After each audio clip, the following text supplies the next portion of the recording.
데이비드 제러마이어라고 하는 분이 쓴 책 가운데 생명력 있는 그리스도인의 삶, The Science of Life라고 하는 그러한 책인데요. 그 책에 아주 재미있는 이야기를 하나 소개하고 있어요.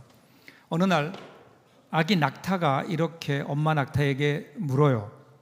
엄마, 왜 나는 다른 동물들보다 이렇게 기다랗고 새 발가락으로 된 발을 가지고 있어요? 엄마가 대답하기를, 엄마 낙타가 그건 사막을 걸어갈 때 모래밭에 빠지지 않고 모래 위를 잘 걸어가게 하기 위함이란다. 그렇구나. 그럼 엄마, 왜 우리 속눈썹은 이렇게 길어요? 그것도 사막을 걸어갈 때 우리 눈에 모래가 들어가지 않게 하려고 그러지. 그러면 제 등 위에 있는 두 개의 육봉은 왜 있는 거예요? 그것도 메마른 사막을 가로질러 때로는 아주 긴 여행을 해야 되는데 그때 필요한 물을 거기에 저장하기 위해서 그렇단다. 그러니까 아기 낙타가 이 얘기를 듣더니 잠깐 생각하더니 그러더래요. 그렇군요. 엄마, 우리는 모래에 빠지지 않도록 긴 다리를 가졌고 모래가 눈에 들어가지 못하도록 긴 속눈썹을 가지고 있고 사막에서 우리가 물을 저장하기 위해서 육봉을 가지고 있군요. 그러더니 아기 낙타가 잠시 생각을 하더니 말을 이어서 이렇게 질문해요. 그런데 엄마, 왜 우리는 사막이 아니라 동물원에 있어요? 이렇게 질문을 했다고 합니다. 이 이야기는 오늘 우리들의 정체성을 한번 돌아보게 하죠. 그리스도인으로서 우리가 그리스도인이잖아요. 여러분, 그리스도인이라는 말은 무슨 의미일까요? 그것은 그리스도를 따라가는 사람들이라는 뜻이에요. 자, 마태복음 4장 19절을 보시면 말씀하시되 나를 따라오라, 내가 너희를 사람을 낚는 어부가 되게 하리라 하시니. 자, 예수님께서 베드로를 부르실 때의 장면이에요. 뭐라고 부르셨죠? 먼저 나를 따라오너라. 그러니까 제자는, 즉 그리스도는 예수 그리스도의 부르심을 따라가는 사람들이에요. 예수님을 따라가는 사람들이에요. 근데 여기서 끝나지 않아요. 그 다음에 어떤 말씀으로 이어지죠? 나를 따라오너라. 그러면 어떻게 되겠다는 거예요? 내가 너희를 사람 낚는 어부가 되게 하겠다. 사람 낚는 어부. 그러니까 우리가 이 주님의 부르심을 따라 신실하게 따라가다 보면, 그러면 지금쯤 우리는 어떤 사람이 되어 있어야 되는가 하면 사람을 낚는 어부가 되어 있어야 되는 거예요. 사람을 낚는 어부, 이것을 다른 말로 얘기하면 전도자죠. 전도자. 그러게 여러분, 그리스도인이라는 말은 전도자라는 말과 다르지 않아요. 그러니까 전도자는 그리스도인이고 그리스도인은 전도자인 거예요. 이것이 우리 그리스도인의 정체성이에요. 다만 어떤 사람은 자기가 전도자인 줄 알고 사명을 다하려고 노력하고 그래서 전도하는 일에 힘쓰는 전도자가 있는가 하면, 어떤 사람은 자기가 전도자로 부름을 받았음에도 불구하고 이 사실을 전혀 깨닫지 못한 채 전도와는 전혀 상관이 없는 삶을 살고 있는 전도자. 이 둘 중에 하나예요. 여러분은 어떠신가요? 오늘 우리의 모습은 어떨까요? 오늘 우리 모습을 보면 대부분이 많은 우리 그리스도인들이 전도자와는 상관이 없는 삶을 살고 있는 것 아닐까요? 그것은 어떤 특별한 사람들만 하는 일로 그렇게 생각하고, 그리고 이 전도와는 전혀 상관없는, 마치 사막이 아니라 동물원에서 편안함과 안전함에 길들여진 낙타처럼 오늘 우리가 해야 되는 이 일을 뒤로 한 채 그렇지 못한, 우리의 정체성과는 전혀 다른 삶을 오늘 우리가 살고 있는 것은 아닐까? 왜 그럴까요? 그 이유가 어디 있을까요? 이러한 질문을 마음속에 가지고 오늘 말씀을 한번 보시기를 바랍니다. 자, 오늘 말씀 보시면 7절부터 시작하죠. 12제자를 부르사 둘씩 보내시며 더러운 귀신을 제어하는 권능을 주시고, 이렇게 나와요. 자, 제자들을 예수님께서 부르셨어요. 12제자를 부르시고, 그리고 12제자를 보내세요. 보내서 뭐 하게 하시는 거예요? 전도하게 하시는 거예요. 부르신 목적이 뭘까요? 예수님이 전도하게 하시기 위함이에요. 그런데 전도하게 하시는데 그냥 혼자 가게 하시는 것이 아니라 둘씩 짝을 지어 주었다라는 거예요. 왜 둘씩 짝을 지어 주셨을까? 이 둘이라는 말은 공동체를 말하는 거예요. 둘이라고 하는 것은 공동체, 가장 작은 공동체 아니에요? 그러니까 이게 하나님의 일은, 주님이 보내시는 하나님의 일은 혼자 하는 것이 아니라 함께 하는 거예요. 공동체가 함께 하는 거예요. 이런 의미에서 전도도 마찬가지 아닐까요? 꼭 혼자서 하는 것이 아니라 함께 해야 되는 일인 거예요. 그래서 예수님께서는 둘씩 공동체를 이루어 보내시는 겁니다. 둘씩 보내시는 이유, 여기엔 여러 가지 이유가 있을 거야. 실제적으로 보면요, 여러분 혼자 가서 전도한다고 생각해 보세요. 여러분 전도하는 게 쉽나요? 분위기가 왜 이렇죠? 쉬운지 어려운지 모르겠죠. 그렇죠? 근데 생각해 보면 쉽지는 않을 것 같죠. 전도가 쉽지 않은 거거든요. 어려운 일이거든요. 그러면 어떨까요? 혼자 하다가 지치면, 그러면 안 되나 보다. 그리고 언제라도 땡땡이 칠 가능성이 있다고요. 그냥 하다가 혼자 안 되면 돌아오면 돼요. 근데 두 사람이 하다 보면 그러면 어떻게 할까요? 상대편을 의식하지 않을 수 없어요. 그래서 긴장하게 돼요. 내가 여기서 나 혼자 집에 가면 그러면 저 인간이 나를 어떻게 생각할까? 그래서 그 발걸음을 차마 돌리지 못하고 그래도 거기서 전도하게 되잖아요. 이렇게 서로 격려하는 의미에서 둘이 가게 하신 이유도 있었을 거예요. 그런데 이보다 더 중요한 이유가 있어요. 둘씩 보내시는데 짝을 지어주셨다고요. 근데 어떻게 짝을 지어주셨을까요? 친한 사람끼리만, 마음이 맞는 사람끼리만 하나님께서 이렇게 일하도록 짝을 지어주셨을까요? 만약에 안드레와 베드로가 한 쌍이 되었다, 그러면 이건 환상의 조합일 거예요. 서로 잘 맞아요. 일단 성격적으로 잘 맞아요. 더군다나 두 사람은 형제였어요. 자랄 때부터 서로를 누구보다도 잘 알고 있어요. 그러니까 이들은 아주 좋은 짝이 될 수 있었을 거예요. 그런데 항상 그렇게 서로 잘 맞는 짝들만 있을까요? 반대로 어울리지 않는 짝들도 분명히 있어요. 예를 들면 안드레와 유다가 짝을 지었다. 그러면 어떨까요? 안드레는요, 긍정적인 사람이에요. 적극적인 사람이에요. 오병이어 현장에서 예수님께서 너희가 먹을 것을 주어라 그럴 때 안드레만 다니면서 우리가 먹을 게 무엇이 있는가를 찾았던 사람이라고요. 긍정적인 사람이었죠. 순종의 사람이었죠. 그런데 가룟 유다는 정반대예요. 비판과 불신의 사람이에요. 만일에 이 둘이 짝을 이루었다면 안드레가 속이 터지지 않았을까요? 이 유다와 함께 일하면서 얼마나 많은 그 어려움이 있었을까요? 유다를 생각하면 어떻게 이 유다를 내가 가슴에 품을 수 있을까? 비판적인 유다, 그를 위해서 기도하고 그를 다독거리고 그와 함께 일하면서, 그러면서 어떤 일이 일어났을까요? 안드레의 마음속에는 성숙이 분명히 있었을 거예요. 그죠? 마음에 맞지 않는 사람과 일하며 그를 용서하고, 그리고 마음을 열어서 품어야만 되는 그런 과정을 통해서 영적 성숙이 안드레에게 있었을 거라고요. 여러분, 성숙은요 꼭 모든 좋은 환경 속에서만 이루어지는 것이 아니에요. 꼭 마음이 맞는 사람과 일할 때 거기에서 성숙이 이루어지는 게 아니라고요. 오히려 마음이 맞지 않는 사람과 함께 일하며 그를 위해 기도하고 그를 이해하기에 힘쓰고 용서하는 것을 배우고 품는 것을 배울 때, 그때 여러분 거기에서 우리의 더 큰 깊은 성숙이 이루어지지 않을까요? 그래서 하나님께서는 우리에게 공동체를 주시고 공동체에서 함께 일하게 하신 거예요. 근데 언제부터인지요, 교회가 신앙생활하는 그리스도인들의 모습을 보면 교회에 깊게 들어가면 골치 아파.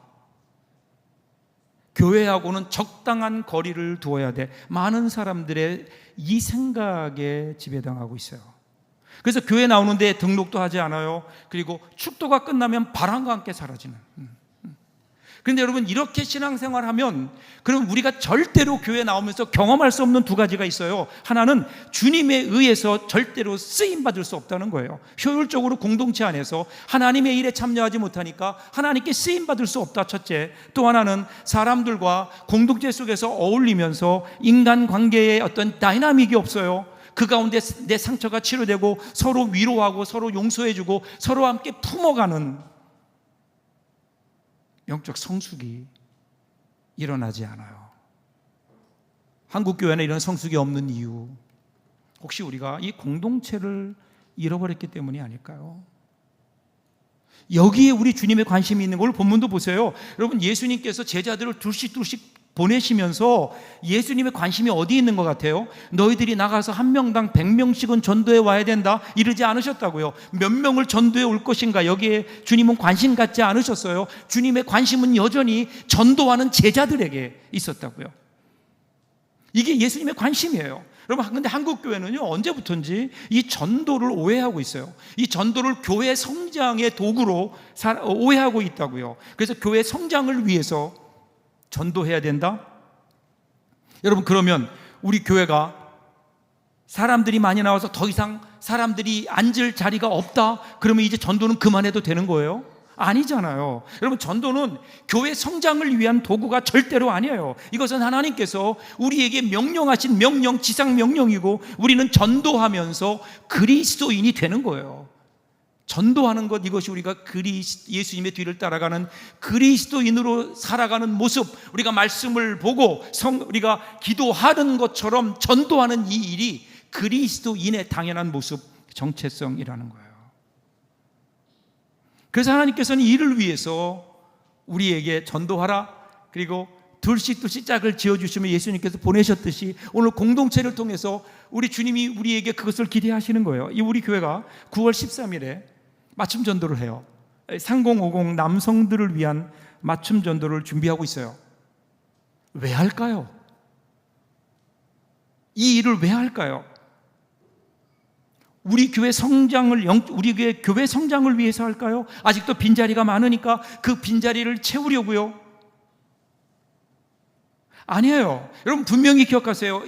우리가 이번 가을에 맞춤 전도를 하는 그 이유는 뭘까요? 첫 번째, 하나님의 관심은, 그리고 우리의 관심은 여러분들에게 있는 거예요. 이 기회를 통해서 여러분들이 성숙하기를 원하는 거라고요. 여러분의 성숙을 위해서 이번 맞춤 전도를 준비하고 있어요. 여러분, 생각해 보세요. 우리가 언제 나만을 생각하는 나 중심의 신앙을 벗어나서 다른 사람들에게 관심을 가지고 다른 영혼의 구원을 위해서 그 사람을 가슴에 품고 우리가 언제 기도해 볼 수 있겠냐고요. 그러면 이것만으로도 우리는 전도해야 될 이유가 있지 않아요? 하나님께서 이번에 이 일을 하라고 우리에게 명령하신 이유, 우리가 이 일을 하는 이유 단 하나, 저와 여러분이 더 많이 기도하고 저와 여러분이 더 영적인 성숙을 기대하면서 하나님께서 우리에게 이 일을 해라 말씀하시는 거예요. 여러분, 이런 마음으로 이번 맞춤 전도에 참여해 주십시오. 주위에 초대할 사람이 있는가? 30대부터 50대까지의 남성들 있어요. 여러분, 내가 사랑하는 사람 가운데 혹시 내가 초청하지 않아서 구원에 이르지 못한다면 여러분, 이 얼마나 안타까운 일이에요. 이거 누가 책임질 거예요? 그 사람이 우리 교회를 나오고 안 나오고가 문제가 아니에요. 그 사람에 내가 복음을 전할 수 있다는 것, 그 사람을 내 마음속에 품고 기도할 수 있다는 것, 이것이 여러분 전도의 가장 중요한 시작이에요. 꼭 전도 대상자를 정하는 게 아니에요. 그것만이 다가 아니에요. 없을 수도 있잖아요. 그러면 그분들은요, 교회에 이 일을 위해 기도하는 중보기도 모임에 참여할 수 있다고요.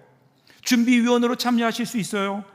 안내하는 일들, 식사를 준비하는 일들, 또 식사를 봉사하는 일들, 이 모든 일들에 참여함으로 우리 교회는 함께 더불어 이 전도의 일을 하는 거예요. 영혼을 구원하는 일에 참여하는 거라고요. 그래서 우리가 전도자가 된다는 것은 뭐 대단한 게 아니에요. 우리가 뭐 지하철에 가서 예수 믿으라고 예수 천당 불신지옥 외치라는 게 아니잖아요. 전도 공동체인 우리 교회가 영혼을 구하는 그 일을 위해서 함께 일하는 그 자리에 여러분들이 참여하면 되는 거예요. 참여하세요. 한 분도 빠짐없이 이번에 참여해서 어떤 모양으로든 참여하세요. 정 참여할 일이 없으면 이를 위해서 기도하며 헌금하세요. 작은 물질도 괜찮아요. 그 영혼을 위해서. 그래서 우리 모두가 함께 참여함으로 이번 가을 우리 맞춤 전도를 통해서 하나님께서는 오늘 우리의 가슴이 넓어지고 우리가 영적으로 더 성숙한 성숙의 열매를 맺는 풍성한 이 가을이 될 수 있기를 주님의 이름으로 축복합니다. 자, 그리고 나서 이제 8절 9절 한번 보세요. 8절 9절 같이 한번 읽어볼까요? 같이 읽겠습니다. 명하시되 여행을 위하여 지팡이 외에는 양식이나 배낭이나 전대의 돈이나 아무것도 가지지 말며 신만 신고 두 벌 옷도 입지 말라 하시고. 자, 주님께서 전도자로 살아갈 때 어떤 자세를 가져야 되느냐를 말씀하세요. 뭐를 가지라 그랬죠? 지팡이 하나, 또 하나는 뭐죠? 신발. 지팡이와 신발 2개예요. 예루살렘은요 해발 750m 되는 고지대 위에 세워져 있어요. 그리고 밑으로 내려오면 사해가 있는데 이 사해는요 sea level이 거의 400m, 그러니까 해저 표면으로부터 해저 400m까지 내려가 있는 높고 낮은 곳들이 많고 그 사이에는 전부 사막이에요. 그러니까 그 험난한 곳을 다니려면 뭐가 필요해요? 지팡이가 있어야 돼요. 그 다음엔 신발이 있어야 돼요. 이건 최소한의 준비예요. 나머지는 걱정하지 마라. 이게 무슨 말이에요? 내가 준비했다 하는 거예요. 하나님을 의지해라. 하나님을 의지해라. 우리가 전도자로 살아가면서 우리 내적으로 준비해야 되는 것, 중요한 것, 하나님만 의지하는 거예요. 하나님만. 우리가 전도한다는 것은 하나님만 의지하는 거거든요. 여러분, 기적이 언제 일어나요? 영혼이 구원되는 기적이 언제 일어나요? 우리의 손이 내려오고 하나님의 손만 붙들 때 일어나지 않아요? 즉 하나님만 의지할 때 그때 기적이 현실이 되는 거예요. 여러분, 오늘 우리가 신앙생활하면서 우리의 삶 속에 성경에서 나타났던 많은 기적들이 오늘 우리에게 나타나지 않는 이유가 뭘까요? 하나님이 더 이상 우리에게 역사하지 않아서 그럴까요? 아니에요. 우리가 하나님만 의지하지 않아서 그래요. 하나님만. 마크 트웨인이라고 하는 유명한 크리스찬이 성지순례를 갔대요. 우리 교회도 이제 성지순례 준비하고 있지만 성지순례를 갔는데 갈릴리 바다를 갔는데 거기 예수님이 계셨던 활동하셨던 곳이고 또 거기 많은 일들이 있었잖아요. 그래서 배를 타려고 물었대요. 거기 있는 그 배의 주인에게 이 배를 타려면 얼마입니까? 그랬더니 돈을 엄청나게 많이 달라 그러더래요. 너무 비싸게 바가지를 씌우더래요. 그래서 그때 그가 돌아서면서 마크 트웨인이 유명한 얘기를 했어요. 나는 이제야 예수님이 왜 갈릴리 바다를 걸어가셨는지 이해가 된다.